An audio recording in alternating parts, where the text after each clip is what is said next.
attempted scheme. because John Voight's faking having a stroke. Faking having a stroke. It's like a little baby bow and arrow. But I will outlive you. Wow. He's like, look at my fucking boner. I forgot about. What do you think of this boner I got? One guy's seen it, the other guy hasn't. First guy's gonna tell the second guy all about it while they both get drunk. All right, welcome to the inaugural first edition video version of One Guy's Seen It, the only podcast where typically one guy has seen the movie and the other guy has not seen the movie, and the first guy is going to tell the second guy all about the movie, and then they're going to watch the movie as they get drunk, because that's what they choose to do with their sentience. But without any further ado, rigmarole, hoopla, or ballyhoo, let's get into it. Sumner, I've got you live in the flesh. Yeah. One Guy's Seen It in real life. We fucking did it. We did it, man. We did it. This is the only... Yeah, this is the first time the video that we finally done. We did it. We've got a legit pro setup here. We got both of our cameras. It's unnerving to see you in person doing this. It's way more fun. What are you talking about? Yeah. This is the dream. But I get a live feed reaction. It's so weird. Yeah, well, one day when we get more than 10 subscribers, we'll actually be able to set up a studio of our own. We have 4 now? Ooh. Yeah. One of them is me. Yeah, one of them is me. One of them is probably Kaylee. One of them is Andy's probably the other. Andy. Yeah. That's all right. Hey, you got to start somewhere. Yeah. We we debated a little bit. What movie to do for our first video ever. Yeah, I don't want to say I fought for this movie, but I did want to do this movie. I got to say, I'm really glad that you did. I don't know. If that was... I don't know. I don't know if it was a good thing. Think about it. The most fun we've had on this podcast, even if it's movies that objectively aren't the greatest movie ever, even if it's movies that we can find something to love or hate about it, if it leans hard in one direction or the other, it's always more fun to talk about. Yeah, I think so. You know, if it's just an unadulterated classic, where's the fun in that? Yeah. We've done a couple of those. Dog Day Afternoon was fun to do. Okay, yeah. And they're always ones that you have suggested. Species is another one. Species. Species is kind of in that middle. It's a classic, but for different reasons. Yeah, Species is its own animal. Or alien. Nah. All right, but you gotta. So this was your idea. We decided that for the first ever real in-person video episode of this podcast, that we were gonna break the mold. Yeah. We were gonna do a movie that neither of us had seen. Yeah.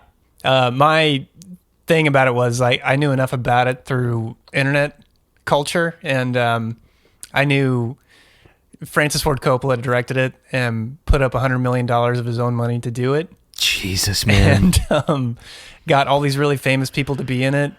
And I heard it was fucking terrible.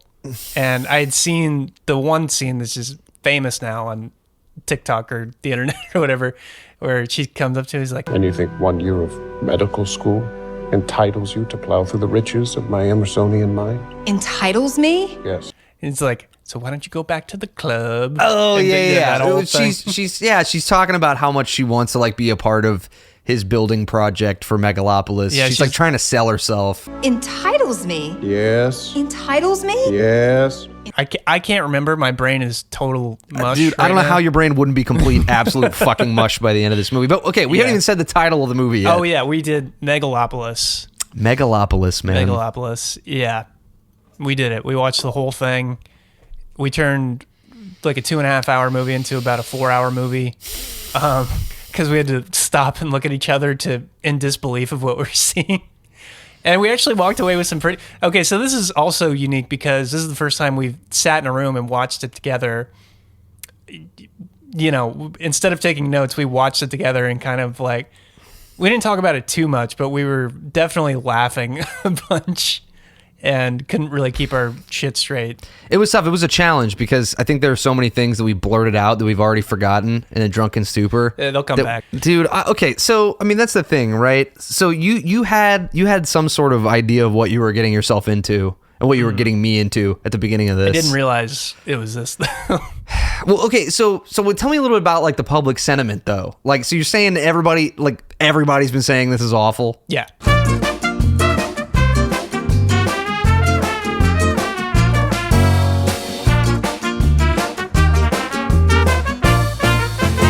like the worst thing they've ever seen. Yeah, Getting close to it. that might be a little far. I don't know if it's Okay. the worst thing I've ever seen, but it's definitely the most perplexing thing I've ever seen. It seems ripe for memedom. Yeah. Yeah. Like the whole thing is like almost begging to be a meme of some kind. So I mean, I guess we can go into like the overall plot if there is one. I really, really wanted to like it. I like in the first You were 5 really minutes, trying harder than I was. Man. Well, because you knew more than I did. Like, Yeah. I'm not saying because the way that you sold it to me was that it was a little divisive. And I don't even know if you meant to sell it to me that way, but that's sort of what I thought going into it. So I was like, okay, I'm really going to give this a chance. Yeah. Like, I'm really going to just see what he's trying to do. You have a thing too, which I appreciate. With if somebody tells you something's bad, you want to root for it really bad. Like you have like it's an underdog. underdogs, man. Yeah, it's just yes. Now, granted, $100 million Francis Ford Coppola passion project. I'm not sure you can really consider an underdog in any way. But I mean, to be fair to him, like he did put up all of his own money, and he's like, I'm gonna do whatever I want, and I guess he did. He did exactly that. Yeah, Yeah. he definitely did what he wanted, man. I think you could really run through the plot of this movie in about 30 seconds. Yeah. You want to try to take the lead? Oh, you want me to take the lead? I can try. Yeah, you go. Okay, so we're looking at like a well, let's since so much of this movie lacks any subtlety in any way, shape, or form. Yeah. Let's just kind of okay, so what we're looking at here is a modern interpretation of the fall of Rome. Yeah. The fall of New Rome in this particular case. Yeah. And stars a small but potent cast of characters. Yeah. One of which the protagonist, played by Adam Driver, Yeah. which we determined is now that guy who's in things. The guy who's just in stuff. The guy who's in. Oh, hey, it's that guy. is in stuff. Guy's been in stuff lately. There's a guy in his 30s that's Timothy Chalamet, and there's a guy in the 40s as Adam Driver. Yeah. He seems to have really fallen into that lane, which I'm happy for him, dude. I mean, dude's working. Oh yeah, no, and he's fantastic in other things, not this movie. And that's the well, we'll get there. Okay, so yeah, and Adam Driver is playing this sort of megalomaniac, like genius, genius. Elon Musk style, like philosopher / city builder / billionaire guy that does visionary artist. Yeah, that's just whatever makes him seem the coolest at any given point in the movie. It seems like Right. Whatever version of Francis Ford Coppola he would like to project onto Adam Driver at any given point in the movie. Is who that he was is. that was the vibe that we were getting. Yeah. It was like some kind of weird wish fulfillment of It really felt that way, didn't like it? egomaniacal artist kind of thing, Yeah. which is funny because I mean, I don't know. I mean, Coppola hasn't really made anything good since the 70s, probably. Yeah, and you know way more about him and directors in general. So I almost like once we get through the plot, I'm really interested to hear how you feel overall about this movie as far as it relates to Francis Ford Coppola and his history and where you think he's at in his career as a how old is he now? Like in his 80s, early 80s, I think. Like what you think this movie means for like cinema history, and we'll get there, okay? We'll get there, Yeah. Because I want to hear what like your thoughts on that shit. Yeah, but okay, sure. so plot wise, it's this dude. Yeah.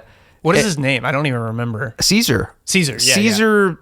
Something I can't remember his last name. It's Italian. Yeah, something vaguely Latin or Italian. Something vaguely Roman Italian. Yeah.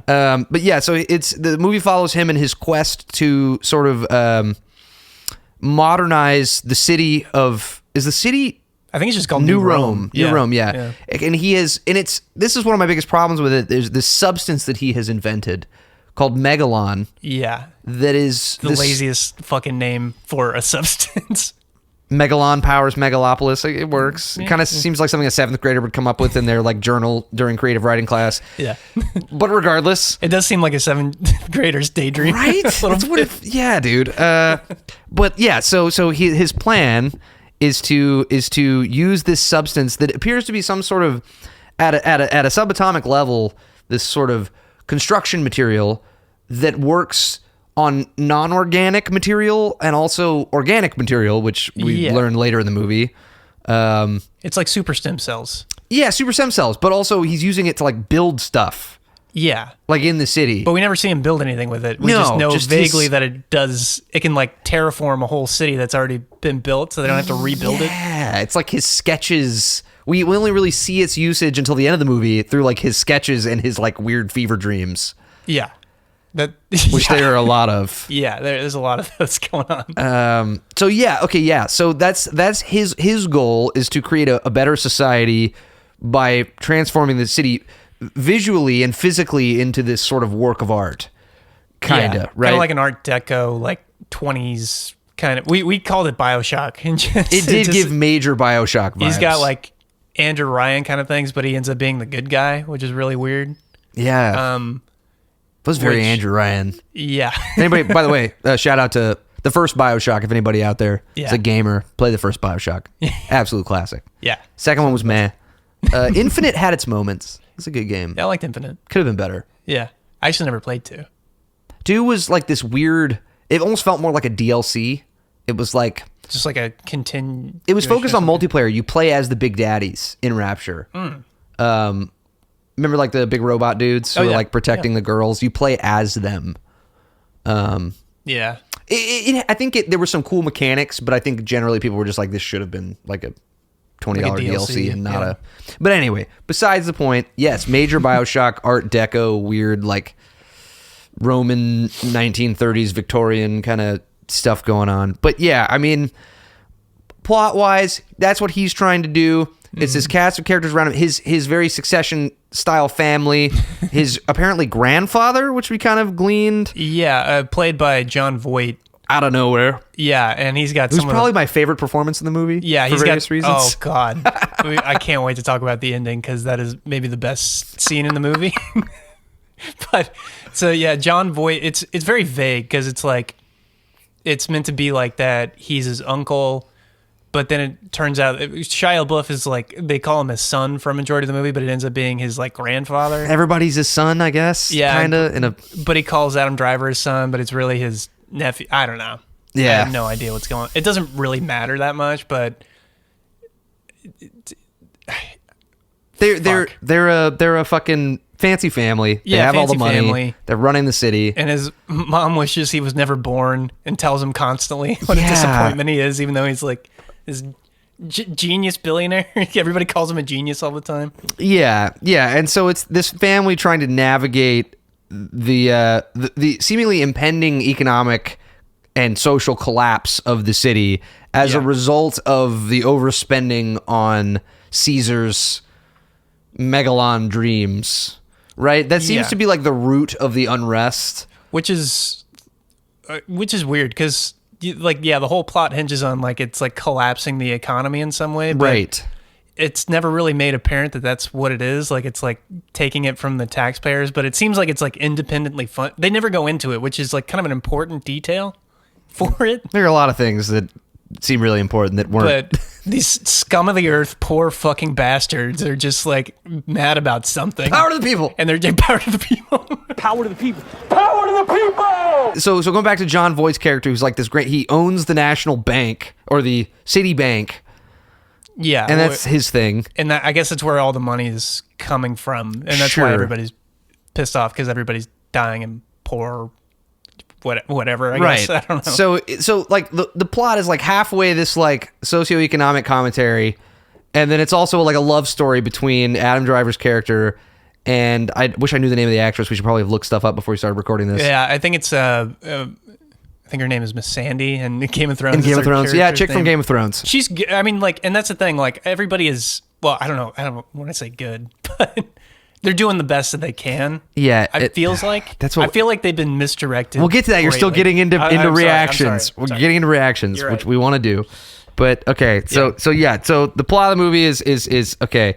So yeah, okay. So there's the romance between him and her. This like strange deal where she is the daughter of the mayor. Giancarlo Esposito, Yes, who's just the very bizarre performance from him. yeah, Very bizarre. it's amazing.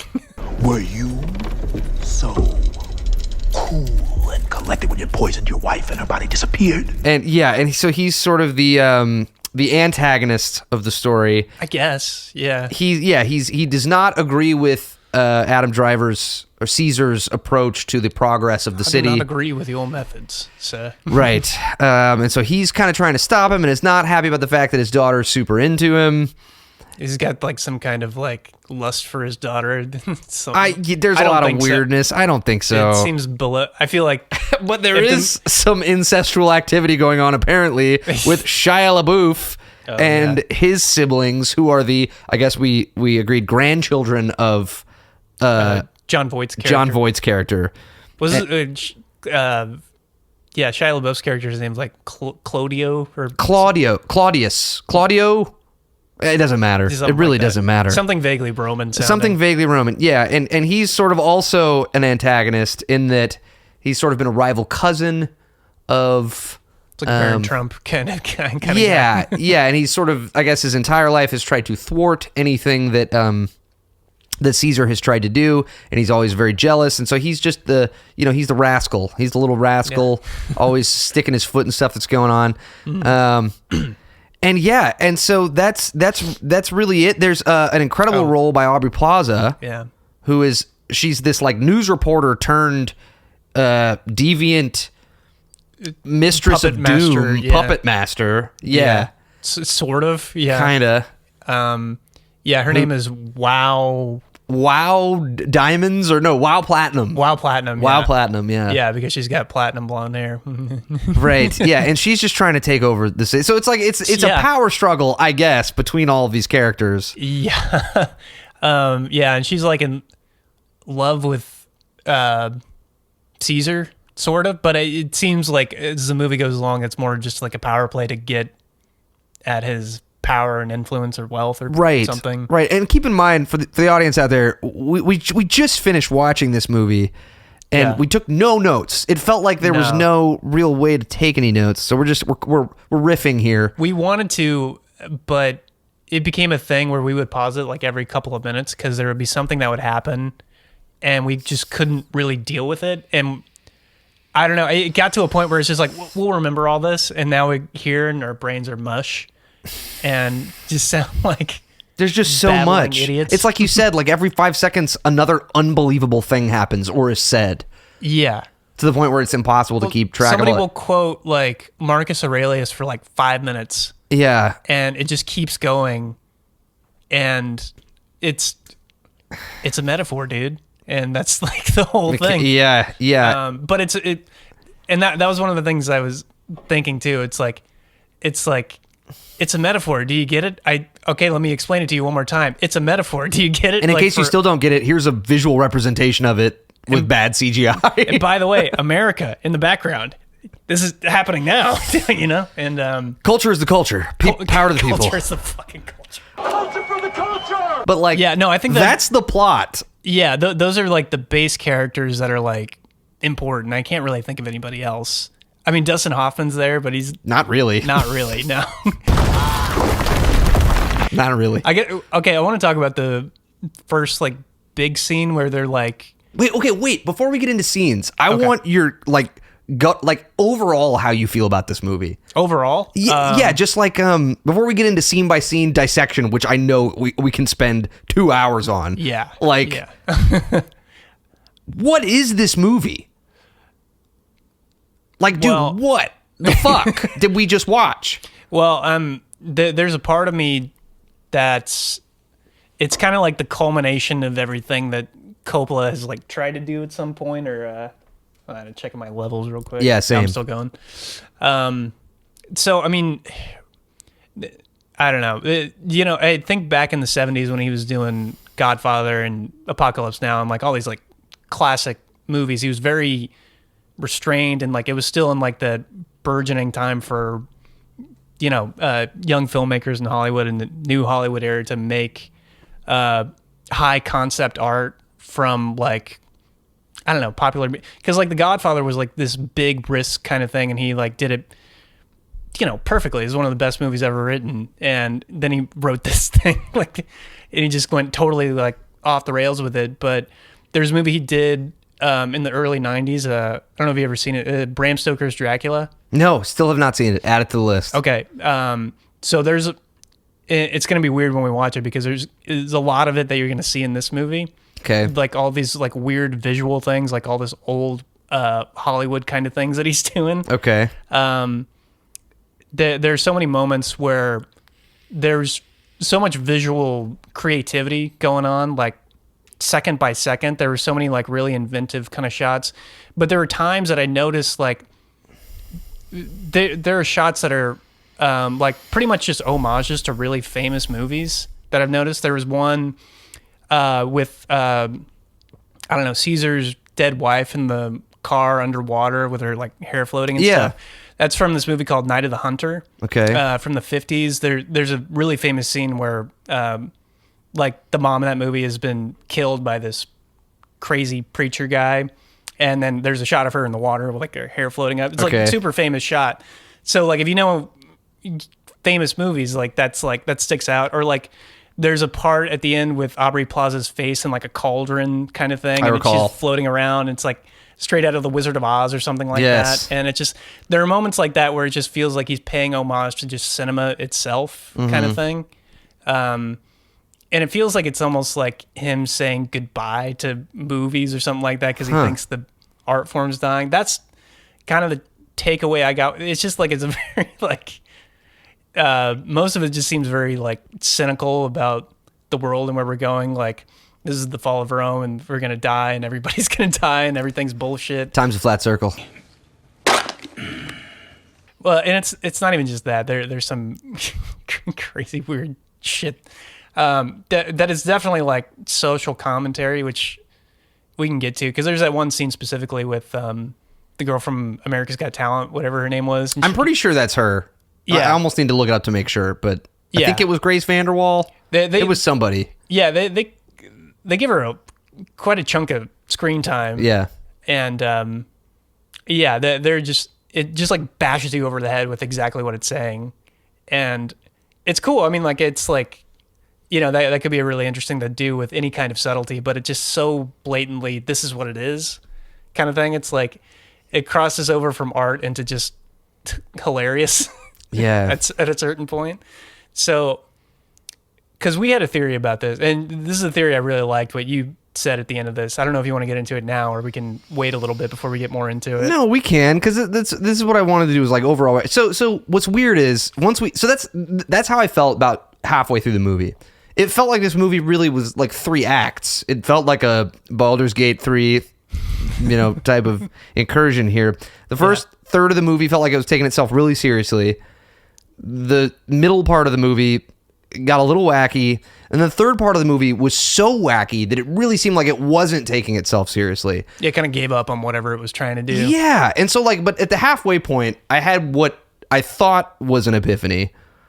I liked it. It'd be really interesting if it's true. The writing was so bad, so unbelievably bad for the first half of this movie that I was, and just like you, was having a hard time following the plot because I kept checking out. Yeah. I kept checking out as a result of how bad the writing and the dialogue was, and just looking at all the things because the cinematography is beautiful. I think that's one thing we agreed on, is that a lot of the movie is beautiful outside of some of the weird CGI choices. Yeah, and I mean the production design and the costumes and everything, everything technical, I think, except voiceover. Except the voiceover. Oh, yes. man. Oh, we had to pause at the very beginning of this movie. We'll talk about this one tiny thing, but it's so blatant, and they do it a couple of times, but it's never as obvious as his first time, I don't think. Yeah, it was when he's introducing his plans for Megalopolis at this big grand event, which is where we had to stop the movie 6 times because we were laughing so hard about what was happening. It's like a quick cut to Shia LaBeouf, and we really need to look up that actress's name. I'll look her up. I'm just gonna keep calling her Miss Sandy just because I like calling her that. But it's early on in the movie when there's all the, it's like the building blocks of what he's wanting to build, and he's giving this shameless Shakespearean speech. Yeah, that's another thing that I was like. Anyway, sorry, continue. No. It just cuts to this really weird, quick, 2-second shot of, I don't even remember what Shia LaBeouf was saying. I can't even remember what the fuck he said. It's it was a quick line where he was like, "Or should we get out of here?" or something. Yeah. But it cuts to his face and his mouth is not moving. No, it was horrible ADR. And then it's Natalie Emanuel, I think is her name. Natalie Emanuel, okay.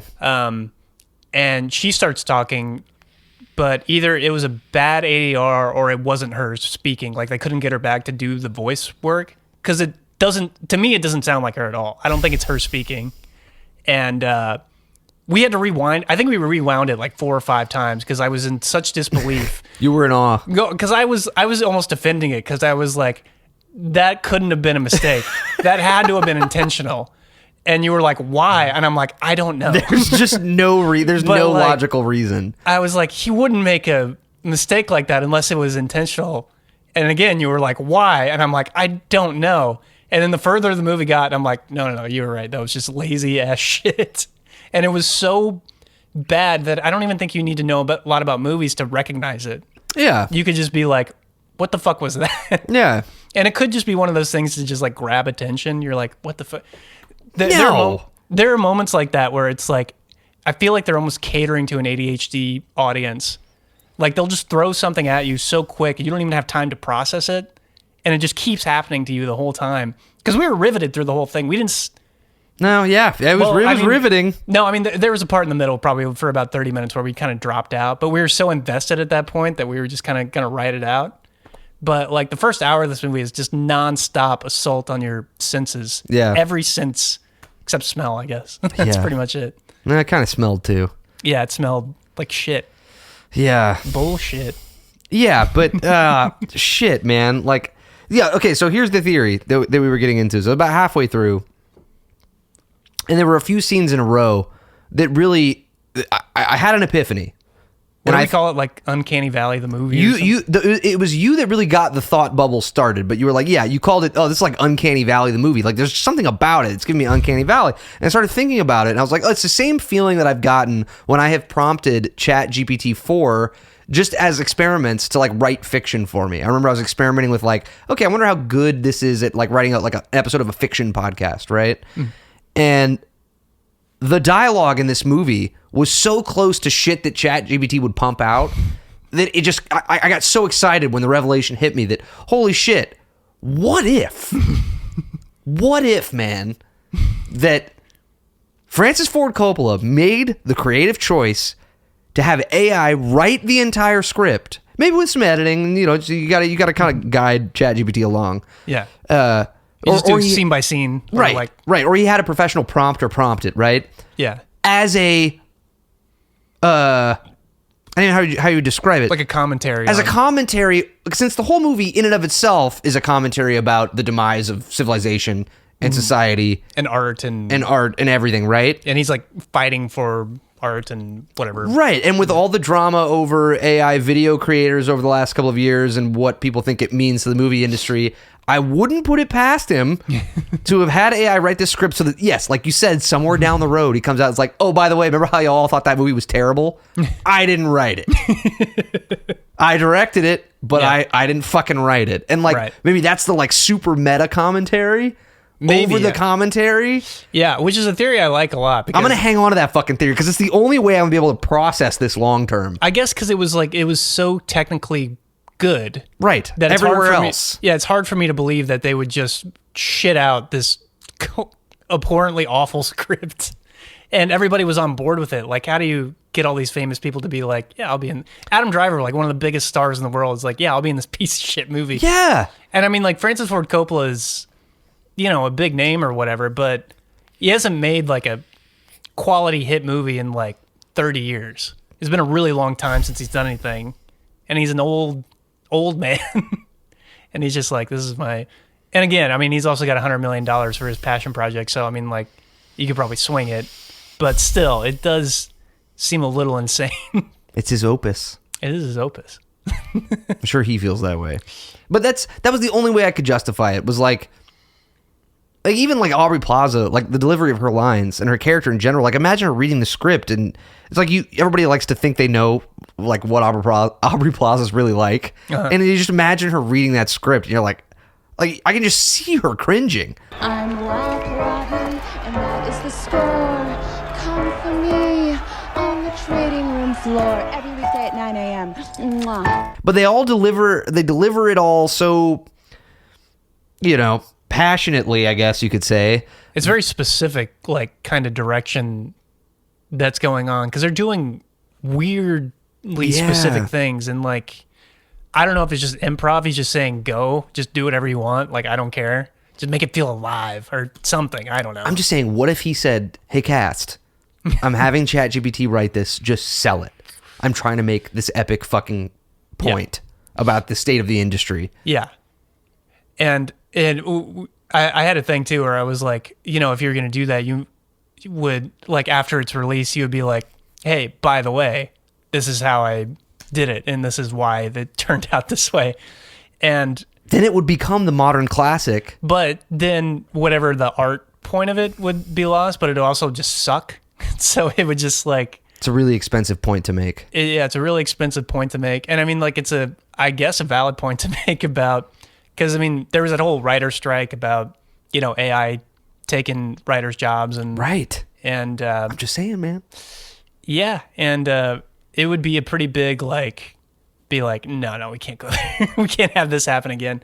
But it was only his money. It's not actually the studio's money that had been put up, and they wouldn't be relying solely on AI to do the work. They would just do all the grunt work of hammering out the prose and everything. Right. And then all the writers would come in and, like, punch up everything. But still. Well, yeah, it's still crazy to think about, like, okay, that's a ridiculous $100 million point to make. But also, you could argue that it's the type of movie that 20 years from now could absolutely achieve cult status. Mm-hmm. And if it does, I think it will. It'll make its money back over time. Yeah.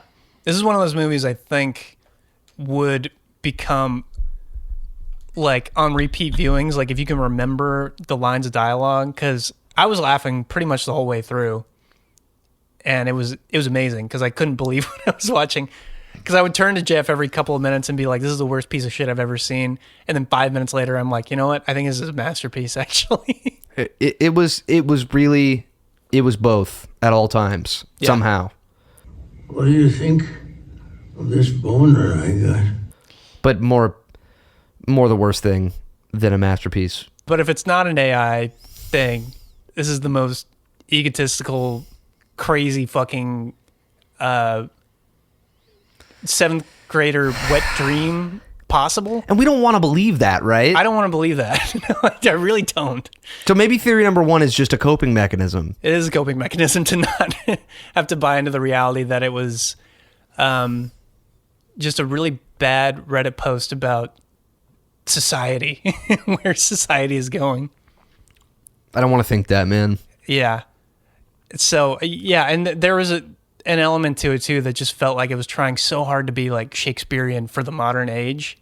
Yeah. Like, I don't know, in the way that, like that Leonardo DiCaprio Romeo and Juliet movie was. And it's funny too, because something you brought up early on, and it was more, I think, in reference early to this really bizarre movie that I forced Sumner to watch a couple of months ago called The Sound of Thunder. And any movie buffs out there, this was a really schlocky, weird. It was when we were on our Ben Kingsley bender, and it's what's his face from Saving Private Ryan. I always forget his name. Edward Burns. Edward Burns as a leading man. This really bizarre sci-fi movie from like 2003 that had a really interesting production history. Like it went like the company that was producing it like went bankrupt due to fraud, and they had no money to do any of the special effects. Yeah. So that's why it came out the way that it did.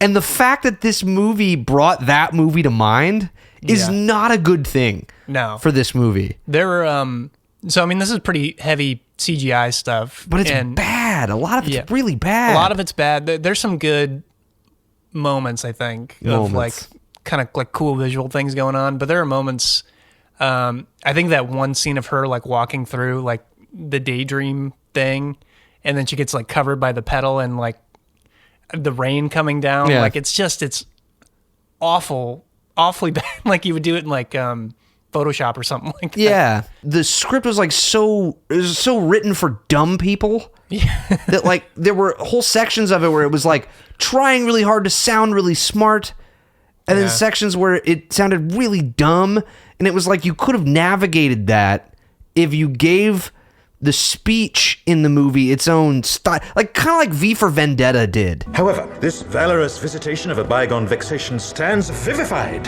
and has vowed to vanquish these venal and virulent vermin, vanguarding vice and vouchsafing the violently vicious and voracious violation of volition. As opposed to whatever the fuck this was. Yeah, it was just a mishmash of like half-baked ideas that didn't go anywhere. Yeah, really fucking bizarre, man. Yeah, because there are moments too, and we picked up on this a couple times, like characters will randomly drop into bizarre accents for no reason and drop them in like the next sentence. Yeah. It's super weird. Like Giancarlo Esposito kind of did it at the beginning. Yes. Where he would do like this weird like country accent for a second. Oh, when have you ever even cared about people, Catalina? I was in disbelief at what I was hearing. And then it was gone. My daughter? A traitor? Oh, God. And there are moments, too, where it was like, it almost seemed like certain characters would just forget lines of dialogue midway through.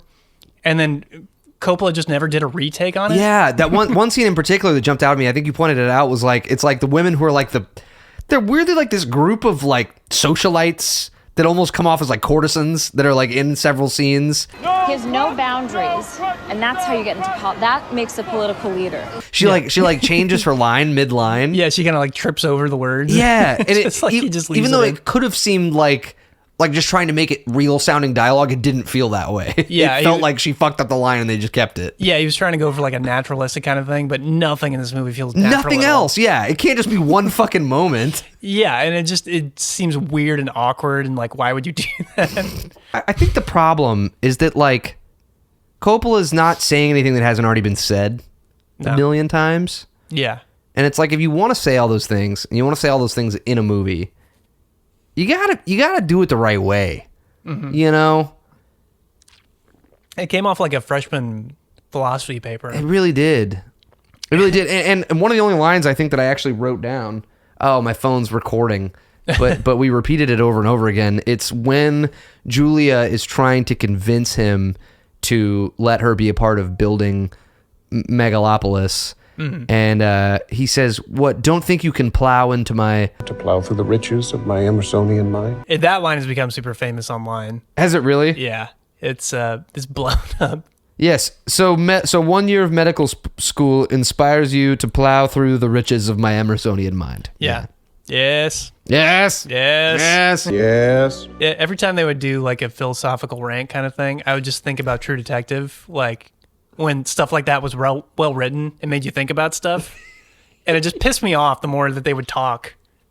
I would just get mad just because I'd imagine Matthew McConaughey saying the lines well, or them being well written in True Detective. Yeah. And it just pissed me off. Yeah, man. A lot. Hey, you may be anal, but I'm oral. I'm oral. Good God. I think I wanted to start with Aubrey Plaza's character because I really think she has the most crazy character arc. When you think about every other major character, like where she starts versus where she finishes is wild, because I want to get to where her character ends. Oh, that's...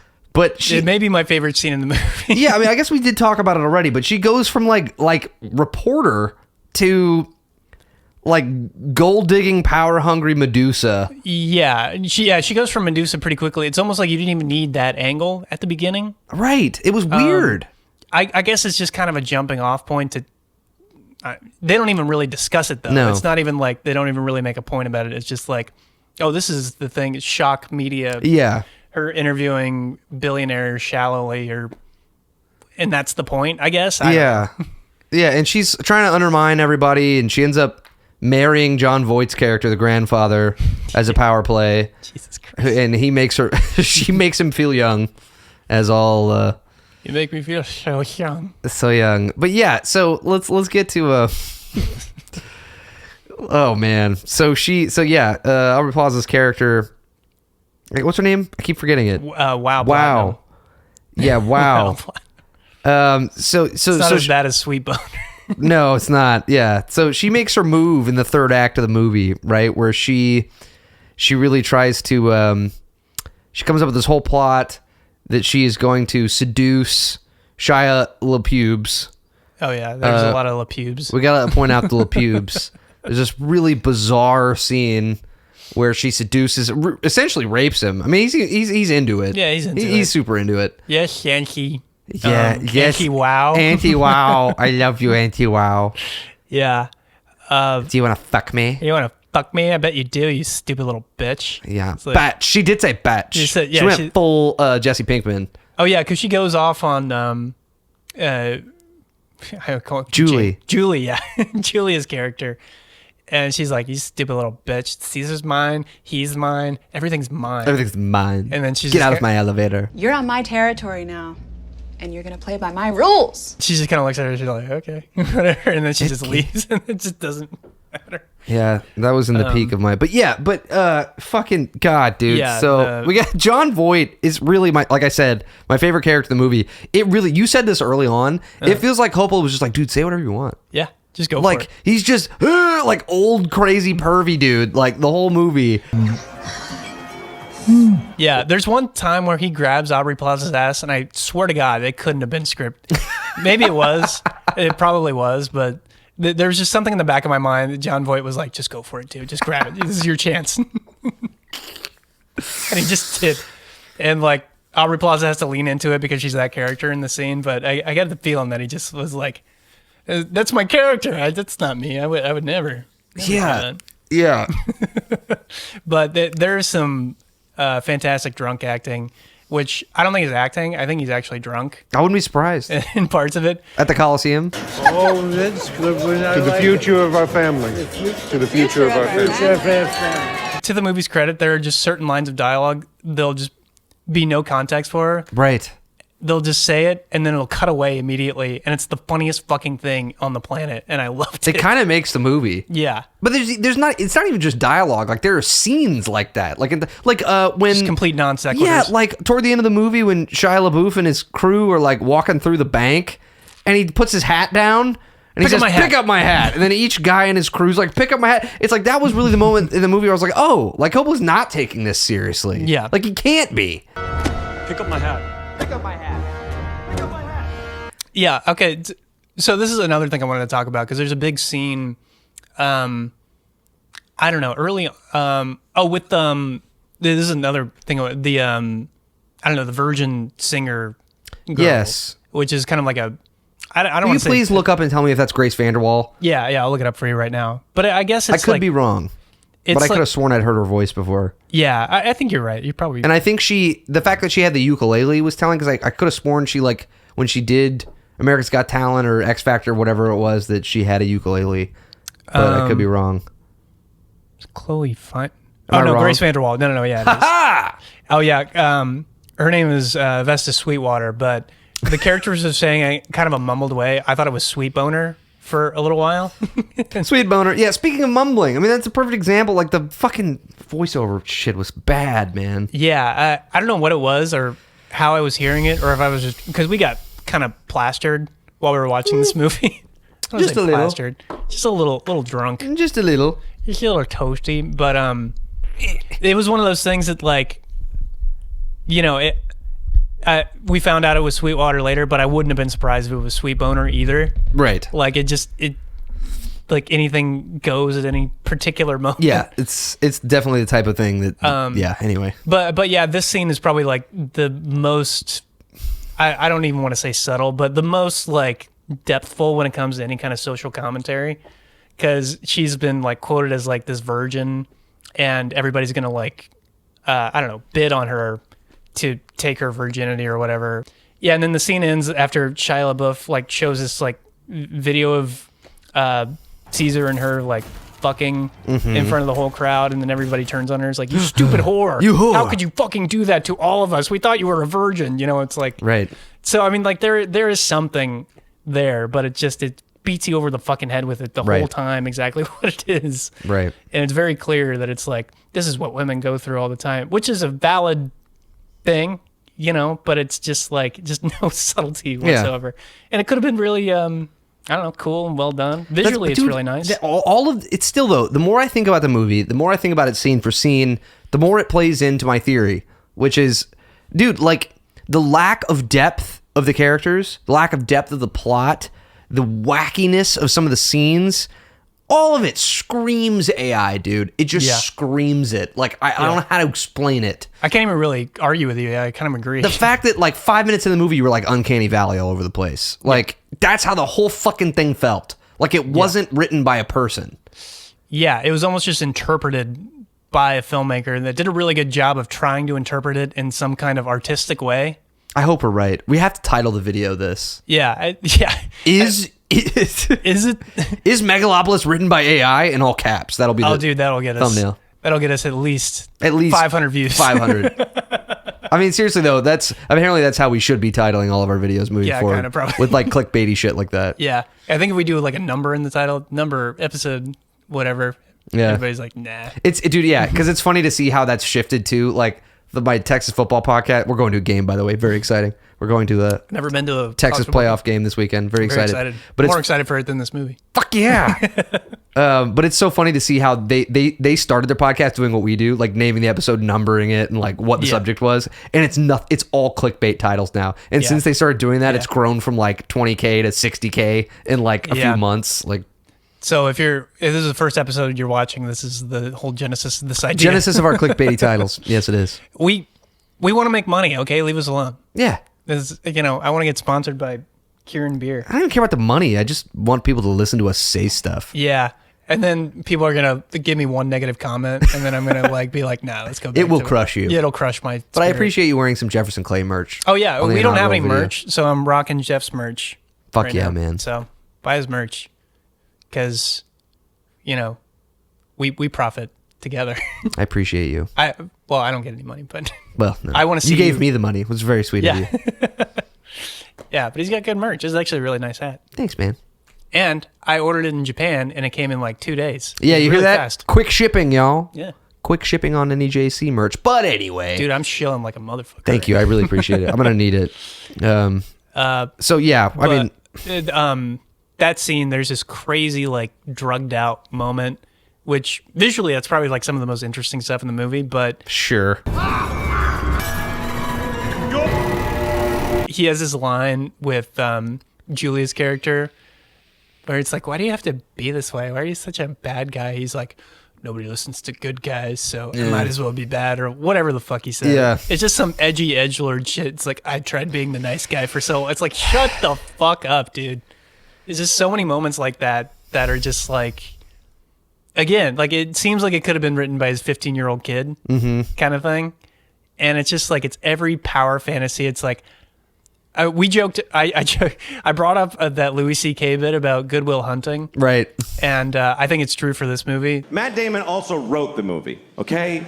So he basically sat down, he's like, first of all, I am amazing.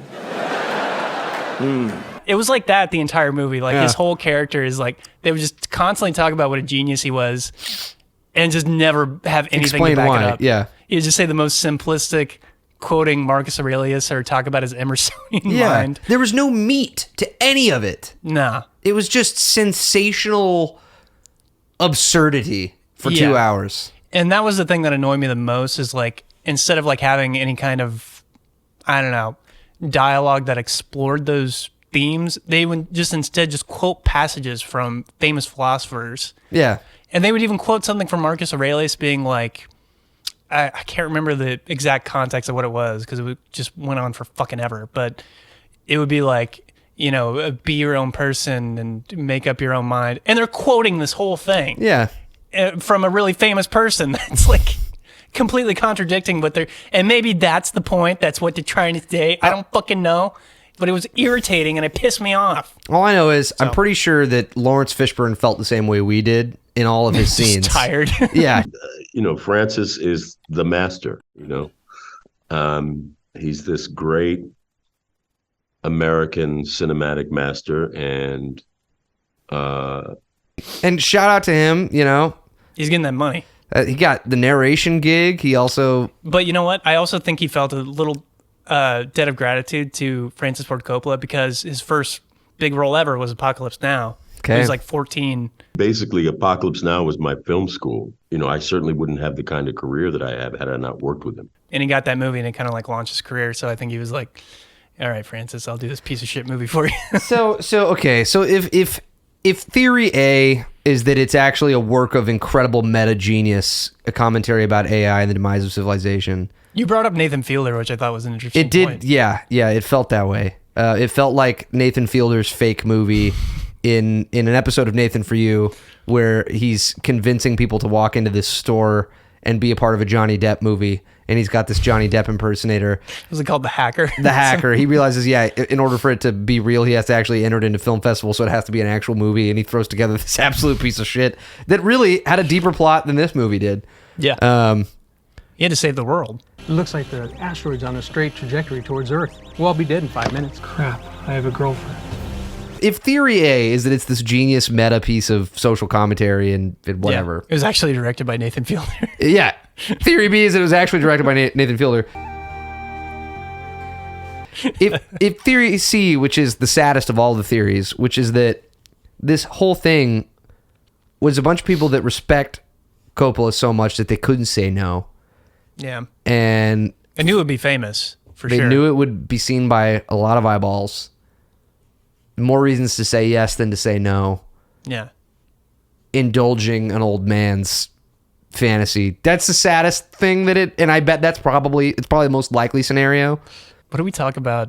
Aubrey Plaza and Shia LaBeouf. Wait, I think we mentioned it. Did, yeah. We get way more of Shia LaPubes than I ever wanted to see in my life. Yeah, and like Aubrey Plaza just shoving Shia LaBeouf's face in her ass, and yeah, it was a weird, like, porny kind of moment. Yeah, that was really fun and funny, but it was also like really uncomfortable. And just not necessary. No, it was just like somebody. I guess it was Francis Ford Coppola that was just had this idea. It's like, it'd be really great if Shia LaBeouf just shoved his face in Aubrey Plaza's ass. Yeah. She's like, call me Auntie Ethel or not Auntie Ethel. Auntie Ethel, yes. But hey, I mean, if this is all just really like an autobiographical opus, right? Which is kind of what we're assuming, an attempted autobiographical opus. Or like, I feel like he's definitely projecting how he's seen himself at points in his career. Maybe not, maybe, I don't know, but it feels like all the women in the movie were all just his exes. I don't know why I felt that way. Yeah. There's the evil one, there's the perfect one that's just gonna save him from himself. His father doesn't approve. Yeah, and is there any other woman character that does anything? It seems pretty like written by a dude, like kind of stuff. You know, they don't really have a whole lot of agency other than being evil or being so pure and so good at everything. There's no in between. There's no in between. But you were getting into favorite scenes. Let's just do, because at this point, let's just do craziest scenes, favorite scenes, shit that stood out to you. I mean, other than the entire fucking movie. Yeah. I don't even know where to start. I mean, okay, I'll start with John Voight's his coup d'etat at the end of the movie. That's my favorite scene. Yeah, we get this epic. Well, okay, no, you know what? I'll go earlier in the movie than that. The first, oh my god, that we had in the movie was the attempted murder of Caesar. Oh, I forgot about by this 12-year-old boy. Nice to meet you. Nice to meet you too. But you get like this half-assed attempt during his recovery to like explain exactly what Megalon is and how it works. Yeah, that was confused because we stopped for like a good 10 minutes to talk about how that works. Yeah, because like it's, and we came to the conclusion that it's just plot glue. It's what did you call it? The MacGuffin. The MacGuffin. Yeah, it's like it's whatever the story needs it to be to keep the story going, I guess. Yeah. So I mean, it basically can reconstruct the body as well as like just matter in general. Right. So it's just like the most valuable thing ever. Yeah. And it can literally, I mean, he was shot in the brain. He was murdered. He got shot right through the eye in the head. At point blank range. And blew out the back of his brain. And they reformed him because she had a year of medical school, so Julia could work on him. She could operate. Oh yeah, that was the thing. Megalon. Yeah, she showed up in the operating room and was just like helping them out. Yeah, for no reason. And we get a quick backstory on his wife, who's been this plot point throughout the whole movie. That like it's this big mystery about whether or not he murdered her, and he was prosecuted by the mayor and got let off wrongfully, and like he like admits to it. Yeah, but like. And she's pregnant with twins, apparently, when she died. But, like, so he supposedly invented Megalon in order to try and save her and failed. Here's my gripe. This dude, this Elon Musk motherfucker, with bajillions of dollars, who's this genius scientist. Up until this point, clearly has still not figured out how to use it to repair human beings. He failed when he invented it to try on her, and he's using it more as a building material now. Yeah. And we've heard nothing about it being used to heal people or save people from death. No. But the moment that he only dies... the richest, most powerful people that invented it get to benefit from it. I guess, but also, like, the genius that he is, couldn't figure out how to save a person with it, but his one-year medical student fiance and some random doctors figured out how to save him. Yeah, I know it's not the point, but God, it's so bad. It's so stupid. It's so fucking stupid. Even in a movie like this, which is just largely metaphor, you need some conductive tissue for it to work, and it's got none of it. Nothing, just like the basic amount of logic, because like the whole idea behind it is stupid to begin with. Right. But it's like, okay, I get it. It's like the most valuable thing on the earth. But it's not even really a plot point other than the fact that he gets shot in the face. Yeah. That's the only time it ever and really it keeps him alive. Then he's just cool. But when he's healing, he's like a stroke victim. You get the no. Oh, when he's trying to talk to her, he's like, I invented it to save my wife. I just saved my wife. She's like, what? Speak up, please. So yeah, that was an epic death scene that wasn't a death scene, but you get an actual death scene when Medusa herself gets thwarted at the peak of her attempted scheme. Because John Voight's faking having a stroke. Faking having a stroke.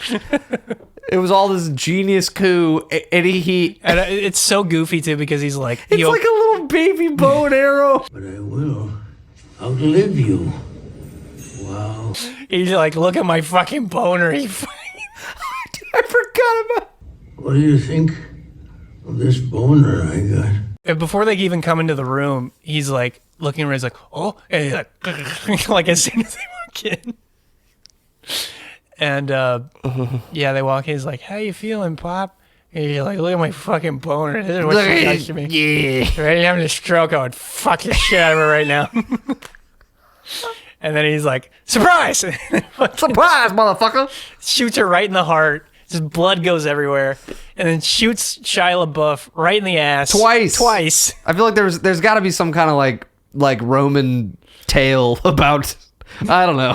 Fuck, there's got to be something. It can't just be meaningless. Yeah, and then when he's reloading the thing, he has his look on his face. He's like... he's like trying to do that. It was so fucking bizarre. It was amazing. It was the best scene of the whole... It was worth the whole movie to watch that scene.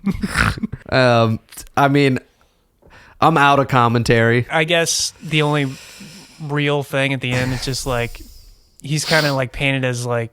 Caesar's like painted as kind of like this, like, is he a good guy? Is he a bad guy? Then he's a good guy. At the very end, he tells all the poor people, it's like, you don't have to take this from the elite, even though he's like the billionaire or whatever. And everybody's like, you're right. I don't have to take this. Like, it's the stupidest fucking...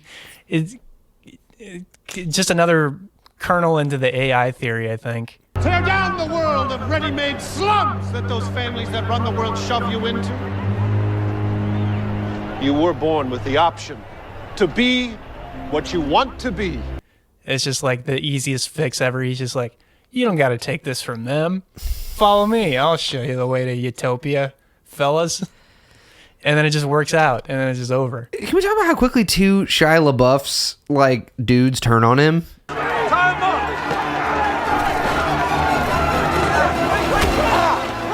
You remember that? Like, so he gets shot in the ass and he runs out of the building. And he's just like in an alley, and then... Everybody just turns on him. Because he got shot in the ass? By his grandpa? I guess. They were just like, oh, he got shot in the ass. I guess he's vulnerable I now. refuse to allow this to become a cult classic movie. This movie fucking sucked. Yeah, it sucked pretty bad. It was really, really, really bad. Yeah, and there's a part of it, too, that was definitely like influenced by some 60s and 70s like acid culture kind of movies, because there are moments in it, like if you watch like some movies from the 70s that have like these trippy kind of plot kind of things where there's like these weird like cutting non sequitur jump cut kind of things. There's a bunch of them in the movie, and they don't really work in the movie because there's no real context for them, right? Other than the fact that it's a weird movie, I guess. But I feel like that was definitely like, he's like hearkening back to, I don't know, the new Hollywood of like the revolution. It's like, this is the revolution now, and I'm trying to bring that back, which I don't know. It's kind of cool, I guess, but it's definitely like a bygone era. It's not a thing that you can just like drop in and just expect people to like get what you're going for. Yeah. I don't know. That was my 2 cents on it. Like, he's definitely like pulling from the history of cinema and all these influences and kind of thing, but just throwing them in a blender and just hoping it tastes good at the end of it. And it's just, you know, when you just throw a bunch of things together and it just turns black. Yeah. And it just tastes awful. That's what this movie is. Yeah, I agree. I don't think there's a better way to describe it. That's perfect. Yeah. That's perfect. Yeah. So, what's your rating? Oh yeah, so this is what we do on this podcast, y'all. We give the movie a rating on a scale of 1 to how many Kirin Ichiban's you need to enjoy it. I already drank all mine. I got another one downstairs I need to get. I think the closest thing to a 0 I've given a movie so far was Twisters, because I was so fucking disappointed. Oh, you mean 5? Oh yeah. To a 5. We got a backwards scale. The more beers, the worse the movie. Typically, unless the movie is enhanced by alcoholism. Unless we like it, then it's different. Then it's different, yeah. So it is it's an ever-evolving scale. But this is a bad 5 beers. This is an angry. Yeah, this is an angry. You really need 6 beers. I'd say 12. And it won't be enough. It won't be enough. It still won't be enough. Yeah, you can get blackout drunk. Yeah. And this movie would still suck the soul out of you. We say in our podcast bio that on this podcast we like to talk about movies. We like to talk about TV shows. We like to talk about good movies, bad movies, and even movies that don't deserve to be called movies. All the credit in the world to Coppola for everything that he's accomplished in his life. Yeah. This is not a movie. It was something. It was barely an experience. It was an experience. Like you said, it was riveting, but just for all the wrong reasons. Yeah. As two people who love watching movies, we were riveted. Whereas I can see how a lot of people would have just checked the fuck out 5 minutes in. Like, you know, I'm glad we watched it together, because if I was by myself, I probably would have hated every second of it. And you know what you would have done too? You wouldn't have been able to resist the impulsion to take notes. Yeah. And it would have taken you 5 hours to watch it. Yeah, we'd still be talking about it. Yeah. And I'd be hating my life right now, because I'd be like, oh, this funny line. But it was like, it's only funny in context in the movie. Right. But it's not funny when you say it out loud. Yeah. Just because it's like that Dustin Hoffman scene where he's like, his death is ridiculous. Was one of the funniest things. Oh my God. Just like a quick 2-second cutaway to like a building collapsing on top of him.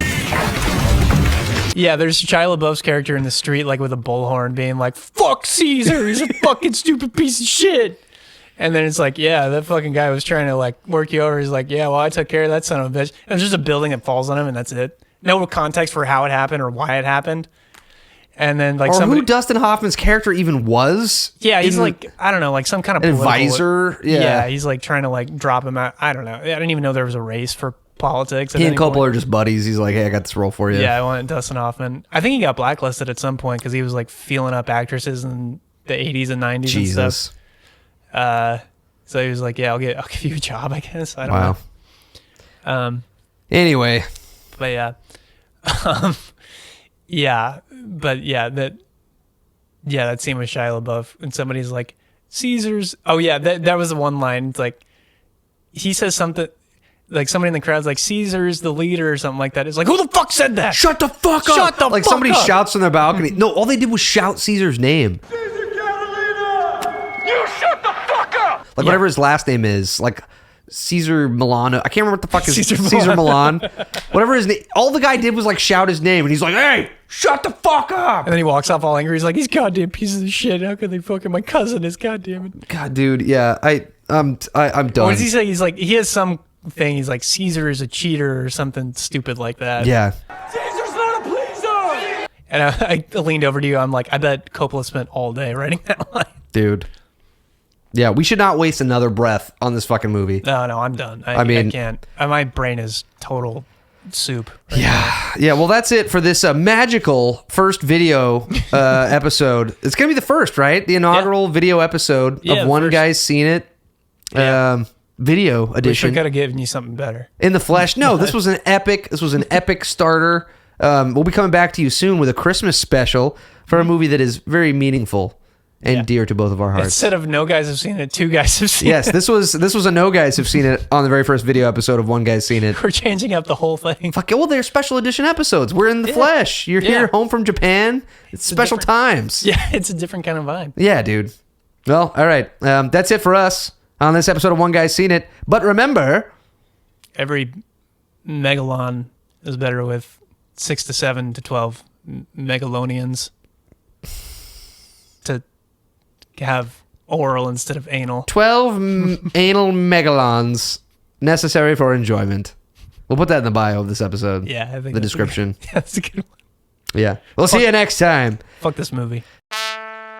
One guy's seen it, the other guy hasn't. First guy's gonna tell the second guy all about it while they both get drunk.